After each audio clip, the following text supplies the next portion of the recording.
दोस्तों आने वाले खतरनाक एपिसोड की नोवेल को एक्सप्लेन करने वाला हूँ, जहाँ पर आप लोगों ने लास्ट ऑफिशियल एपिसोड में देखा था जियान भाई तो बहुत ही बड़े बदमाश निकलते क्योंकि वो नॉर्दर्न किंग की सोल को पूरी तरीके से ब्लास्ट कर देते हैं अपनी ईयरली स्प्रिंग डिवाइन एंगर की बॉडी की मदद से। और इसी के साथ जो जिया होती है इस फाइट को जीत जाती, मगर वो काफी ज्यादा उदास होती है क्योंकि इसमें उसके काफी सारे लोग भी मारे गए और जो एंशिएंट व्हाइट ड्रैगन की स्ट्रेंथ अब वो भी काफी ज्यादा कम हो चुकी है। मगर तभी जन उसे बताता कि तुम्हारे पास ड्रैगन फ्लिंक्स ब्लड लाइन है, एक बार जब ये मिच्योर हो जाएगी तब तुम्हारा सामना कोई नहीं कर पाएगा। ये सुन के जिया काफी ज्यादा खुश हो जाती है और जियान को दे देती नॉर्दर्न ड्रैगन किंग की बॉडी। इस वजह से जियान अपना बन जाता बाबा बंगाली और उसकी बॉडी को रिफाइन करने लगता है पपेट के लिए। मगर तभी अचानक से उसकी बॉडी के अंदर बची हुई सोल होती है वो पूरी तरीके से मर्ज हो जाती है उसकी बॉडी से और जियान से बोलती है कि लाडले तूने बहुत बड़ी गलती कर दी, अब तो तू गया। मगर तभी जियान के चेहरे के ऊपर एक स्माइल आ जाती है और वो बोलता है लाडले बाप से बदमाशी नहीं, भारी पड़ जाएगा मैटर तुझे। मगर जो नॉर्दर्न किंग है तो उसे अभी के लिए इस बात की कोई परवाह नहीं होती और वो अपना एक पंच बनाता है और सीधा जियान के ऊपर मार देता है। और इस टाइम नॉर्दर्न किंग अपने अटैक को लेकर काफी ज्यादा कॉन्फिडेंस में होता है क्योंकि उसकी बॉडी अब काफी स्ट्रॉन्ग हो चुकी है, एकदम हार्ड मेटल की तरह। इस वजह से उसे लग रहा था कि वो जियान का एक ही अटैक में गेम बजा देगा, मगर वहीं पे जो जियान होता है वो अभी भी हंस रहा होता है और ये बात नॉर्दर्न किंग के ईगो पे लग जाती है। इस वजह से वो काफी ज्यादा गुस्से में आ जाता है, मगर वहीं पे जो जियान होता है वो अपने हाथ को आगे बढ़ाता है और फिर उसके बाद उसके हाथ पे थोड़ी सी एनर्जी आती है और तुरंत ही हम देखते हैं जो नॉर्दर्न किंग है वो अपनी जगह पे एकदम से फ्रीज हो गया है। और ये सेंस करते हैं जो नॉर्दर्न किंग हो तो पूरी तरीके से हैरान हो जाता है, मगर तभी अचानक से उसकी बॉडी के हर एक पार्ट से निकलने लगती है heavenly flame, I mean purified demon lotus flame, जो कि अभी के लिए उसके फोरहेड के अंदर जारी होती है। इसी वजह से उसके जो बची हुई सोल का जो सोल फ्रेगमेंट होता है उसे तुरंत ही वो दबोच लेती है। अब ये सब देख के जो नॉर्दर्न किंग का गुस्सा होता है एकदम से सातवें आसमान में पहुंच जाता है और बोलता है ओए लड़के तूने अभी के लिए क्या किया इस किंग के साथ। वहीं पे जो जियान होता है मुस्कुराती बोलता है लाडले बाप से बदमाशी नहीं मित्र, तुझे क्या लग रहा था कि तू अभी के लिए मेरे सामने सोल हाइडिंग वाली टेक्निक करेगा और मुझे इस बात का आइडिया नहीं होगा? तो तूने अभी के लिए अपने आप को कुछ ज्यादा ही समझ लिया है क्योंकि शायद तुझे अभी के लिए पता नहीं कि मेरी सोल में और तेरी सोल में 19-20 का फर्क है।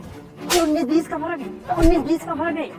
19-20 का फर्क है। इसमें उसमें 19 लाख का फर्क है। और इसी वजह से जान को पहले ही इस बात का आइडिया हो चुका था कि इसकी अभी भी सोल के कुछ फ्रेगमेंट बचे इसकी बॉडी के अंदर और ये अभी के लिए इससे रिवाइव हो सकता है। मगर जियान को अभी के लिए उनकी जरूरत थी क्योंकि जियान इस बार अपने पपेट को एक नए तरीके से रिफाइन करना चाहता है क्योंकि अभी तक उसने जितनी पपेटों को रिफाइन किया उनके अंदर कोई भी एक्सप्रेशन वगैरह नहीं होते हैं और न ही वो कोई पेन फील कर पाते क्योंकि उनकी बॉडी के अंदर सारी इमोशनों को बाहर निकाल दिया जाता है। और अगर ये उसी तरीके पपेट को अगर रिफाइन करना चाहे तो वो बहुत ही आसानी से नॉर्दर्न किंग की बॉडी से रिफाइन कर सकता है। उसे अभी के लिए नॉर्दर्न किंग तो छोड़ उसका बाप भी नहीं रोक सकता है क्योंकि जियान की स्ट्रेंथ ऑलरेडी उस लेवल पहुंच चुकी है कि वो इजिली पपेट बना सकता है नॉर्दर्न किंग को। और रही बात उसकी बॉडी के अंदर जो सोल बची थी, अगर जियान चाहता तो प्यूरिफाइड डीमन लोटस फ्लेम से उसे बहुत ही आसानी से रिमूव कर सकता था और वो भी अनजान में, क्योंकि जियान अभी के लिए ऐसा इसलिए नहीं कर रहा था क्योंकि वो अभी के लिए रिफाइन करना चाहता था एक परफेक्ट पपेट जिसमें उसके पास हो एक परफेक्ट मेटल बॉडी जिसके अंदर कोई भी पेन वाली फीलिंग्स ना हो, मगर उसका जो दिमाग हो एकदम खाली ना हो बल्कि उसके अंदर भी हो फाइटिंग स्किल्स और वो खुद सोच समझ के कोई फैसला ले पाए। क्योंकि अभी तक जितने ही पपेट है जियान उन्हें कमांड करता और जैसा जियान बोलता है वो वैसे ही करते हैं। अगर जियान उन्हें कमांड नहीं देता है तो वो पूरी तरीके से बंद हो जाएंगे, यहाँ तक कि जियान के ऊपर फाइट के बीच में अगर कोई सोल अटैक कर देता है जिससे जियान का जो दिमाग वो डिस्टर्ब हो जाता है तो फिर जियान का जो पपेट है वो भी उस टाइम रुक जाएगा। इसी वजह से सभी की सभी इनपरफेक्ट पपेट है। इसी वजह से जो जियान है वो अभी के लिए ऐसे पपेट को रिफाइन करना चाहता है जिसके अंदर खुद का एआई सिस्टम हो, आई मीन वो खुद सोच समझ पाए और साथ ही उसके पास पुरानी बैटल कॉम्पैक्ट भी जिससे उसे फाइट के अंदर काफी बड़ा एडवांटेज मिलेगा। और ये चीज नॉर्दर्न किंग के केस में तो और भी ज्यादा इंपॉर्टेंट हो जाती है क्योंकि एक एंशिएंट टाइम का वॉरियर, इसने काफी सारी फाइटों को लड़ा है, इसलिए इसे जंग का तो कूट कूट के एक्सपीरियंस है जो कि अभी के लिए उसके पपेट के रूप में काफी ज्यादा कम आने वाला है। इस वजह से जो जियान होता है उसके सोल के फ्रेगमेंट को पूरी तरीके से रिफाइन करने लगता है, उसके अंदर फाइटिंग एक्सपीरियंस को छोड़ के सब कुछ हटाने लगता है। और ये चीज जियान ने फाइट के बीच में डिसाइड कर लिया था, जहां पर उसने जब सोल को ब्लास्ट किया था तब उसने देख लिया था सोल फ्रेगमेंट को, मगर उसने जानबूझ के उस टाइम नष्ट नहीं किया उसे। और ये बात करें अभी के लिए नॉर्दर्न की वो एक्टिंग क्यों करा था मरने की, तो वो इस वजह से करा था क्योंकि वो अभी के लिए चाहता था कि जियान अभी के लिए उसकी बॉडी को रिफाइन कर दे और उसकी बॉडी और सोल दोनों एक दूसरे से मर्ज हो जाए, तब वो अपने एकदम टू स्ट्रेंथ के अंदर आ जाएगा जहां पर स्पिरिचुअल अटैक उसके ऊपर काम नहीं करेंगे क्योंकि उसकी सोल ही उसकी बॉडी और बॉडी उसकी सोल है। मगर दिक्कत वाली बात है कि जियान तो उससे भी ज्यादा चंट होता है, इस वजह से उससे बोलता है नॉर्दर्न किंग जी अब आपका टाइम आ चुका है खत्म होने का। जो सिंधिकन जो नॉर्दर्न किंग वो तो काफी ज्यादा घबरा जाता है और चिल्लाता है, मगर उससे पहले जो जियान होता है उसकी सोल को पूरी तरीके से दबोच लेता है और इसी के साथ जो प्यूरिफाइड डीमन लॉर्ड फ्लेम होती है उसे पूरी तरीके से रिफाइन कर देती है और जो सोल होता है उसका कनेक्शन कर देती है जियान की बॉडी से। और पे जो अभी के लिए नॉर्दर्न किंग की आंखें होती है वो बंद हो चुकी होती है, मगर तभी जन सोल फ्रेगमेंट को लेता है और उसकी फोरहेड के अंदर डाल देता है। इस वजह से फिर से उसकी बॉडी से कनेक्ट रिफ्लेक्ट हो जाता है और फिर उसकी जो बंद आंखें होती है फिर से खुल जाती हैं और अभी के लिए उनके अंदर जो चमक होती है एकदम रियल इंसान जैसी होती है। इसी वजह से अब जो नॉर्दर्न किंग होता है वो देखने में बहुत ही ज्यादा खूंखार और डरावना लग रहा होता है, लेकिन तभी अचानक से उसकी जो मुस्टंडे जैसी बॉडी होती है 3 मुंह वाली, वो अजीब तरीके से सिंक होने लगती है और जो मुंह होते हैं वो गायब होने लगते हैं और इसी वजह से वो कुछ ही देर में एकदम नॉर्मल इंसान जैसा हो जाता है। और अभी के लिए उसके पतला होने से उसकी जो फिजिकल स्ट्रेंथ है उसके अंदर कोई भी चेंजेस नहीं आए थे, वो बस अभी के लिए देखने में बस नॉर्मल हुआ था, मगर उसकी जो स्ट्रेंथ वो अभी भी पहले जैसी होती है और इसे सामने वाले अपोनेंट को भी धोखा देने में बढ़िया काम आता है, क्योंकि उसे फाइट के बीच में पता चलेगा ये इतना ज्यादा खतरनाक है तो उसके लिए एकदम सडनली एक्शन ले पाना काफी ज्यादा मुश्किल होगा। वहीं पे जो जियान देखता है कि वो पूरी तरीके से रिफाइन हो जाता है तो वो काफी ज्यादा रिलैक्स हो जाता है, इसलिए जियान तुरंत ही अपनी एक उंगली को काटता और अपने खून को बाहर निकाल लेता है और फिर उसका उस पपेट के फोरहेड पे फेंक देता है, जिस वजह से वहाँ पे एक बड़ी सी फॉर्मेशन बन जाती है और ऐसा करती है कि जियान और उसके बीच में एक मेंटल कनेक्शन बन जाता है। तभी जो जियान तो उससे बोलता है आज से तुम्हारा नाम है नॉर्दर्न किंग। ये सुनती जो नॉर्दर्न किंग अभी तक बिल्कुल भी मूव नहीं किया होता, तुरंत ही जियान के सामने घुटने कर बैठ जाता है और बोलता है कि जैसा बोले आप मालिक। और ये होता है जियान का एकदम परफेक्ट पपेट जो कि अभी के लिए बाकी के पपेटों से बहुत ही अलग होता है। उनके पास किसी भी तरीके की फीलिंग्स नहीं है और ना ही वो कोई भी जवाब वगैरह दे सकते हैं और साथ ही जब वो फाइट किया करते तो जियान उन्हें कमांड किया करता था, मगर अभी के लिए नॉर्दर्न किंग के साथ ऐसा नहीं, बस जियान को कमांड करना है अटैक करने का, बाकी की सारी फाइट वो खुद देख लेगा कि उसे अभी के लिए अपने अपोनेंट के ऊपर लाते बजानी है या फिर घूसे बजानी है। इसी वजह से वो फाइट के बीच में एक इंसान की तरह लगेगा ना कि कोई एक पपेट। और फिर जो जियान तो वो अभी के लिए नॉर्दर्न किंग को घूर घूर के देख रहा होता और इसे स्कैन कर रहा होता, तभी उसे सब कुछ पता चल जाता है उसके बारे में और बोलता है अभी के लिए मैं इसकी स्ट्रेंथ को देखूं तो ये डाउशेंग के 5 स्टार के वॉरियर के जितना पावरफुल है, जो कि अभी के लिए वैसे तो काफी ज्यादा अच्छी है, क्योंकि अगर ये न्यूज सेंट्रल पेंट के अंदर फैल जाती है कि मेरे पास डाउशेंग लेवल के 5 स्टार का पपेट है तो आधे से ज्यादा लोगों को हार्ट अटैक आ जाएगा। मगर मुझे अभी के लिए लिटिल लिटिल सी थोड़ी सी प्रॉब्लम है, क्योंकि जब मैं नॉर्दर्न ड्रैगन से फाइट करा था वो उसकी जो स्ट्रेंथ थी वो डाउशेंग 6 स्टार तक पहुंच चुकी थी, मगर इसकी बॉडी को रिफाइन करने के बाद और इसे अपना पपेट बनाने के बाद जो इसकी स्ट्रेंथ है वो 1 स्टार से नीचे गिर गई, जबकि मुझे तो ऐसा लग रहा था कि इसकी स्ट्रेंथ और भी बढ़ जाएगी रिफाइन करने के बाद, क्योंकि ये भले अभी के लिए एकदम परफेक्ट पपेट है मगर इसके पास भी दुई की नहीं है, ये बस एक लातों घूसों की मशीन है। इसलिए मुझे अभी के लिए अपने पपेट की स्ट्रेंथ को बढ़ाना होगा, जिसके लिए मुझे लाइटनिंग की जरूरत पड़ेगी, क्योंकि मेरे जितने पुराने पपेट थे वो फिर लाइटनिंग को एब्जॉर्ब करके स्ट्रॉन्ग हुआ करते थे। इसी वजह से मुझे लगता है इसकी भी जो कल्टीवेशन है वो ऑलमोस्ट सेम होगी, क्योंकि अभी के लिए दोनों पपेट के अंदर जो हार्डवेयर है वो एकदम सेम ही है, बस मैंने इसके अंदर बस एआई चिप तो डाली एक्स्ट्रा, इसलिए अगर इसे भी लाइटिंग मिलती तो फिर इसकी भी जो स्ट्रेंथ है वो बढ़ जाएगी और साथ ही इसकी एब्जॉर्ब करने की जो स्ट्रेंथ है वो भी अभी के लिए उनसे काफी ज्यादा खतरनाक है। इसीलिए जो जियान होता है वो अपने दिमाग के घोड़े दौड़ाने लगता है कि उसे अभी के लिए पावरफुल थंडर एनर्जी कहां पर मिलेगी, क्योंकि उसकी जो पिल लाइटनिंग है वो तो अभी के लिए इतनी स्ट्रॉन्ग नहीं है कि इस नॉर्दर्न किंग की स्ट्रेंथ के अंदर कुछ ज्यादा इंपैक्ट ला पाए, चाहे फिर मैं 100 पिलों को रिफाइन क्यों ना कर दूं। उसके बाद भी जो नॉर्दर्न किंग वो डाउशेंग के 6 स्टार के अंदर ब्रेक थ्रू नहीं कर पाएगा, इसलिए जैन अपने दिमाग के घोड़े दौड़ाने लगता, मगर तभी उसे कुछ याद आ जाता और बोलता है उड़ी बाबा याद आ गया, अब टाइम आ चुका है उस जगह पे जाने का। और फिर इतना बोलती कि जो जियानो तो एक पल की देरी नहीं करता और तुरंत ही खड़ा हो जाता है और उस चैम्बर से बाहर जाने लगता है। और पे जियान को जाते देख जो नॉर्दर्न किंग होता है वो जियान के पीछे पीछे जाने लगता है, लेकिन जियान जैसे ही गेट से बाहर निकलता तभी उसके सामने होती है बदमाश क्यूटी